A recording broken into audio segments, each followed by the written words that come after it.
They won't find anything unless they move the concrete. This phrase sent police into a frenzy, as they spent hours upon hours digging up grass, dirt and animal bones. They finally found what they were dreading: human remains. Dental records confirmed that these remains belonged to Zoe Campos, but piecing together what happened to her, that was a different task entirely. How is it that an ordinary day with friends could have ended so badly? Well, it turns out, you can't trust anyone, and certainly not your friends. Beginning the victim. Welcome to True Crime Stories. I'm your host, Ty Knotts, and I post new true crime documentaries every single week.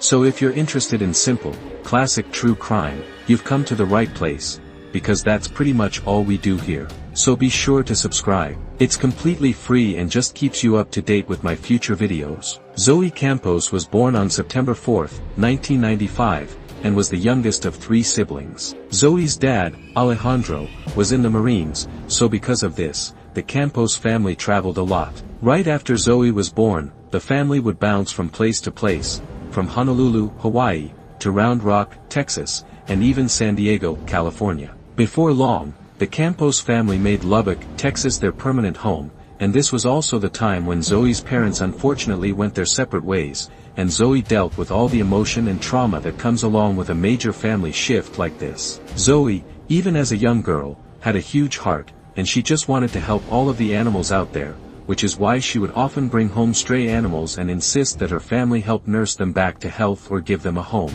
This seems to have been a recurring theme for her, and her mom recalls multiple times when Zoe would just show up with a new animal to care for. Zoe, by the time she turned 18, was extremely responsible. She didn't get into trouble, she wasn't a party child, and she was on her way to do great things. She had multiple dreams that she was considering pursuing. Obviously she wanted to help animals, but she also had a pretty serious interest in the automotive world too, and was considering becoming something along the lines of a mechanic. But one night in November 2013 would end all of these dreams in the blink of an eye, because after a night out with friends, Zoe would never come home. The disappearance November 17, 2013, was a busy day for Zoe. She spent the day at home, but as evening rolled around, she actually had plans to visit her friend April, who had just given birth. Now, we all know Zoe loved children, animals and babies, so she was not going to miss out on this. April had invited some of her other friends too, and it was more like a little gathering at her house for everyone to meet the newest addition to her family. So, Zoe left April's house at 9 p.m., but she still had plans after that. She met up with her sister, Savannah, and the kids for dinner, and after that, they were going to rent a movie and spend the night at Savannah's. This was Zoe's definition of a perfect night: meeting an adorable baby, coming back home to her sister and her kids, having dinner with them, watching a movie, maybe having a late-night snack, and then calling it a night. Life couldn't get any better for Zoe, but it would end in tragedy. After the movie ended, all of them went to bed, and Zoe was going to sleep on the couch. The next morning, on November 18th, Savannah came out of her bedroom ready for work when she noticed that Zoe was nowhere to be seen. Now, this was slightly alarming for Savannah, because Zoe wasn't the type of person to just up and leave without telling anyone. So, Savannah did the first thing that came to her mind, and she called Zoe, but she wasn't picking up her phone. When Savannah looked out the window, she noticed that Zoe's car was also gone, so she figured that maybe Zoe left in the middle of the night for some reason. The next thing Savannah did was call her mom, Melinda, who was working at a local bar the night before. Now, this was when Savannah got to know about a strange event that confirmed that Zoe had indeed left the house the night before. See, Melinda was working her shift when around 2:30 a.m., she received a message from none other than Zoe. It was a bit unusual, but it wasn't anything alarming. Zoe just asked her mom if she needed a ride home. For context, Melinda's car was at a repair shop, so she was actually grateful that Zoe was coming to pick her up. But the thing is, Zoe never came. Melinda waited for her daughter outside the bar for almost 30 minutes and kept calling her, but there was no answer. Melinda wasn't too worried because she thought that maybe Zoe had fallen asleep. So, Melinda made the short walk to her friend's house and spent the night there. But when she got the call from Savannah and she realized that no one had heard from Zoe, that was when both women started to get anxious. They called everywhere. Zoe's friends, local hospitals, but no one had seen or heard from Zoe. That was when Melinda and Savannah called the police at around 5 p.m. But the detectives were in no hurry to make a missing persons report. They pulled the classic police maneuver and said that maybe Zoe had run away and she was just blowing off steam somewhere. The detectives wanted to wait 24 hours before they officially reported her missing, which is unacceptable, no matter the circumstances. Melinda and Savannah tried to reason with the investigators and stressed that Zoe would never just leave like that. She had no reason to. But did the detectives listen? Of course not. They did exactly what they said, and refused to list her as a missing person until the following day. They also put out an APB for Zoe's Lincoln Town car. But they didn't have to wait long because Zoe's aunt, Monica, saw her car on the road the following day. Now, since the windows were tinted, she couldn't make out the driver's face, but she knew for sure that it wasn't Zoe. According to Monica, it looked like a 20-something male wearing a hoodie. She and her son followed the car but ended up losing sight of it when it made a turn, and it was nowhere to be seen. Eventually, the car was found abandoned at Driftwood Apartments, which just so happened to be the apartments where Zoe was living. Monica called the police immediately and notified them of this discovery, and when the detectives got there, they searched the car, but there was no sign of Zoe. This was equal parts dreadful and relieving for Monica, because as she was tailing this car, she feared that Zoe may have somehow been trapped in the car by the driver. But reality still haunted everyone. Zoe was nowhere, and she had just vanished without a trace. But what the investigators did find in the car was duct tape, Zoe's black jacket, an unknown sweatshirt that probably belonged to a man, and a phone charger. All of this was taken and the clothes were sent for forensic testing. In the meantime, the detectives also went through Zoe's phone records, and even though they couldn't find the exact location where her phone was, they could pinpoint the last known activity on her phone, and it was near a place called Lowry Field. Now, what you should know about Lowry Field is that it is not a safe place. It is sketchy at best. There is a lot of criminal dealings and adult work in the area, so imagine the surprise of Zoe's family when they found out that her last location was in or near this area. Now, considering Zoe was about as clean-cut as it gets, she most definitely wasn't involved in adult work or any other type of crime for that matter, so why would she be here of all places? Was she kidnapped? Did someone lure her there? And was she even still alive? The investigation as the police were trying to figure things out, they wanted to talk to all the people in Zoe's life. The first person of interest was Zoe's ex-boyfriend, Joe. He and Zoe dated for a long time before mutually calling it quits. There was no bad blood between them, and Joe was genuinely worried for Zoe and where she could be. Also, Joe had an airtight alibi the night Zoe went missing. The next person was another young man named Jacob. Zoe had also dated him for a while before finding out that he cheated on her, which resulted in them breaking up. Even though Jacob and Zoe were in contact in the days leading up to her disappearance, he also had a pretty solid alibi for the night, and even though he was your typical bad boy who always got into trouble, there was no evidence that could convince the detectives that Jacob had something to do with Zoe's disappearance. The next person on the police's radar was a guy named Ben. Interestingly enough, Ben was someone Melinda dated, so why was he getting questioned by the police? Well, from Zoe's phone records, it showed that Zoe made a call to none other than Ben the night she went missing. But why? The investigators called him in for questioning and a polygraph test, but they hit a dead end yet again because Ben also had a solid alibi, and he also didn't seem dodgy or closed off during the investigation. If anything, he was just as worried as everyone else. So, the detectives were back at square one. But there was one more thing they had to look into, and that was April's hangout that Zoe went to. They wanted to speak to anyone and everyone at the party. Maybe there was someone who had seen Zoe with another person. Maybe they could provide more details as to how Zoe was behaving before she disappeared. If she was scared, if she was her normal self. All of the basic questions. So, that was when everyone from the party was questioned, and one of them was Carlos Rodriguez. He was initially questioned by the police on November 25th, and he gave his version of events. Carlos was a friend of a friend who basically knew Zoe through a mutual friend. They didn't really know each other very well personally,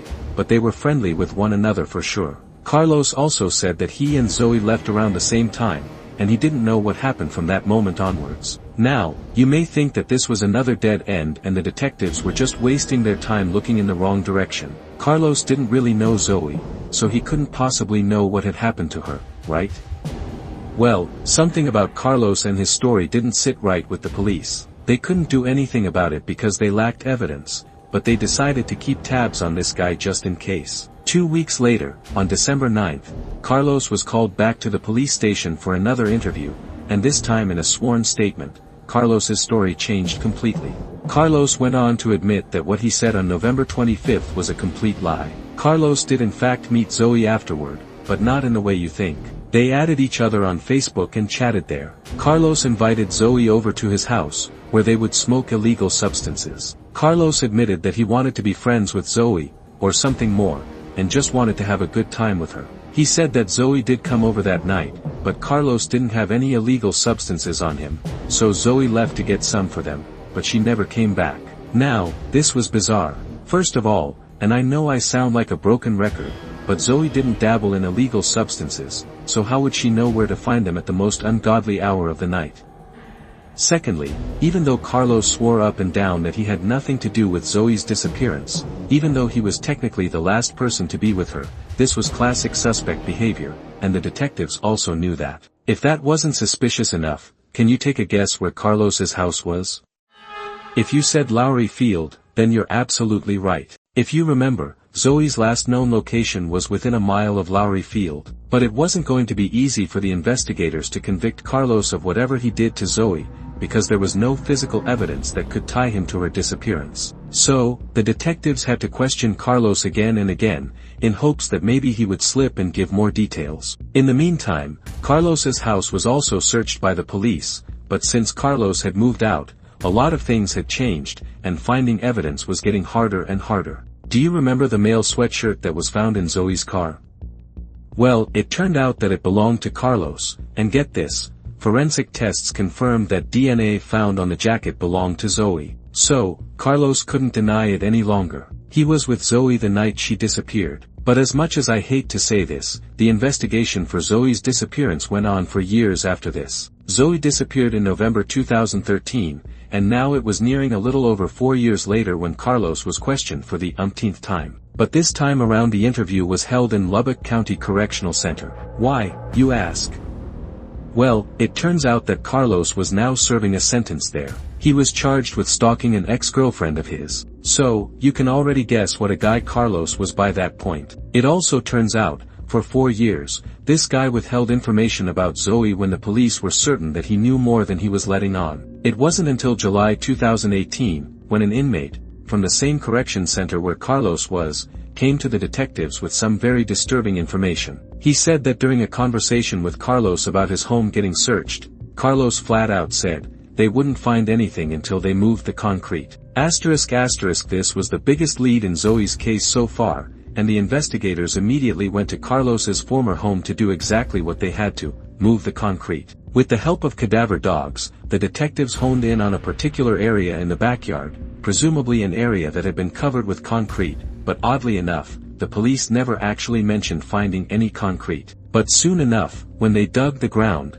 they came across some bones. They were horrified by this discovery. Without wasting any time, the police sent the remains for testing, but the results weren't what they expected. The remains were not human. They were animal remains. This was very depressing and anticlimactic for the police. They get one lead from this uncooperative person, and even that goes nowhere. But the detectives decided to play a little game with Carlos. Sure, the remains weren't Zoe's, but the investigators were certain that they just needed to find the right place to look for them. So, the investigators revisited Carlos again and started asking some questions. During the questioning, the detectives casually brought up the bones found in his backyard, hoping to get a reaction out of him. Luckily, they did. It was like the police could see Carlos shutting down right in front of them. He was panicking, but he calmly asked for an attorney and said he wouldn't be cooperating with the detectives anymore, as if he ever cooperated in the first place. This reaction was all the investigators needed. The interesting thing is that even the detectives didn't know that the bones were animal remains at this point, because the test results hadn't come by then, yet they still poked Carlos for more information with this tactic, a pretty smart move. They knew for sure that Carlos had done something terrible to Zoe, and as much as they were horrified to think about it, they now knew that Carlos's backyard hid more than just animal bones. Hallucination escalates to murder. What happened to Zoe Campos? 5 years after Zoe's disappearance, Carlos was finally ready to confess. In his mind, the police had already found Zoe's remains, and the detectives let him think that. So, this is what happened to poor Zoe the night before she tragically lost her life. We already know by now that Zoe and Carlos agreed to meet up at his house. Some sources also said that once they got to his house, things got intimate between the two. But what actually happened next was that they smoked cigarettes that had been laced with a highly illegal substance. Now, I'm not sure whether Zoe was forced to consume this substance or if she did it of her own free will, but let me just say, what these cigarettes were laced with was an incredibly psychoactive chemical. This wasn't the typical stuff that you can buy variations of at a local gas station.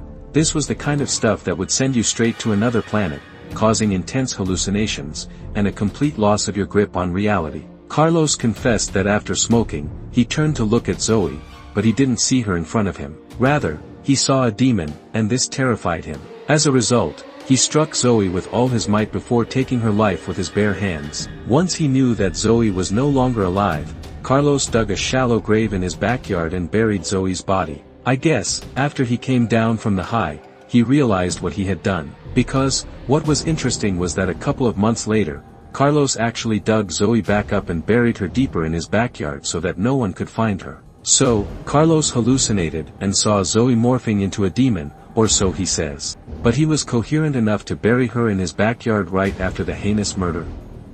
That's the part that doesn't add up. If he was as far gone as he claims to be, this man would have been able to lift a shovel, let alone dig a grave.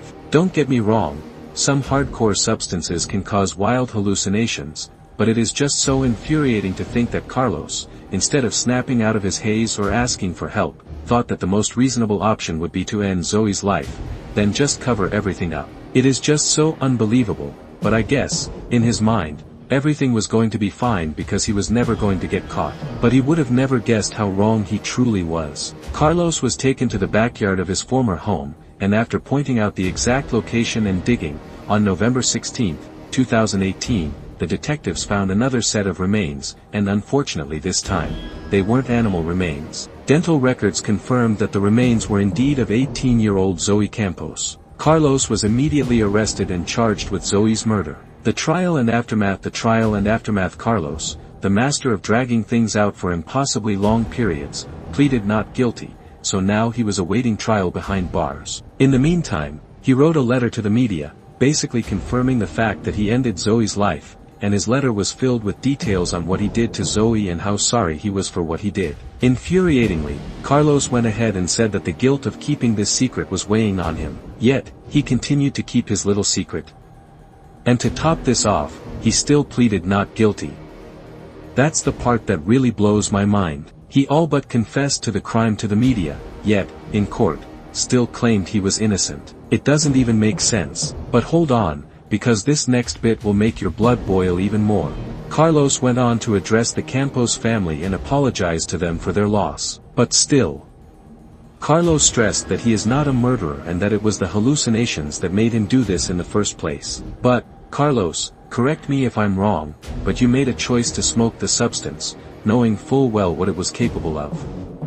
In my book, that makes you fully responsible for whatever happens after the fact. But all this aside, he begged the Campos family to forgive him and not seek revenge. His exact words were, "Just remember, don't seek revenge. Seek justice. Don't hate your enemies. Love them and forgive them." I'm truly, honestly, at a complete loss of words. But let's just get back to the trial because this nuisance deserves to suffer behind bars for what he did to Zoe. The trial was held in 2022, and the jury wasted no time in coming to a decision. 29-year-old Carlos Rodriguez was found guilty of murdering Zoe Campos, and he was sentenced to life in prison. It only took the jury 14 minutes to determine his sentence. 14 minutes. That's how guilty this man was. Zoe's family felt like they were hit by a tidal wave when they found out that the investigators had recovered her remains. Her mom and sister were so devastated by what happened to Zoe. To not see or hear from your child for more than 5 years, living in this pit of uncertainty and dealing with leads that were more and more horrific as they went,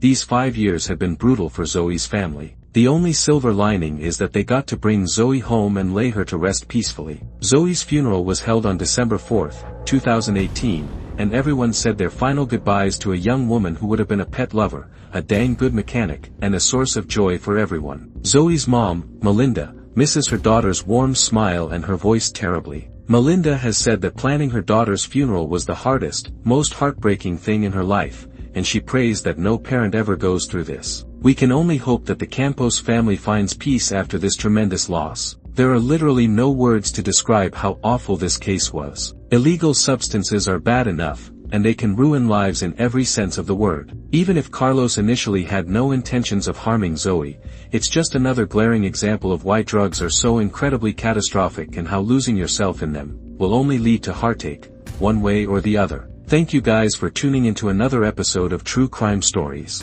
I wanted to give a special thank you to a couple channel members, including Jennifer Plata, Laura Peterson, whoever you want me to be, and Katrina Seldenwright. If you also want to become a member of the channel, you'll gain access to new videos sometimes days or weeks before they're uploaded to the public, and it's a great way to support the channel and help out. I really appreciate those of you who've decided to do that. If you want to join, you can click that big join button below the video, or find the link in the description. Don't forget, True Crime Stories t-shirts are also available, and you can grab one of those from the link down in the description as well. But as always, if you enjoyed this video, check out this other interesting case I covered, and don't forget to subscribe. It is totally free and keeps you up to date with all of my future videos. But my name is Beyond Appearance, and I will catch you guys in the next one.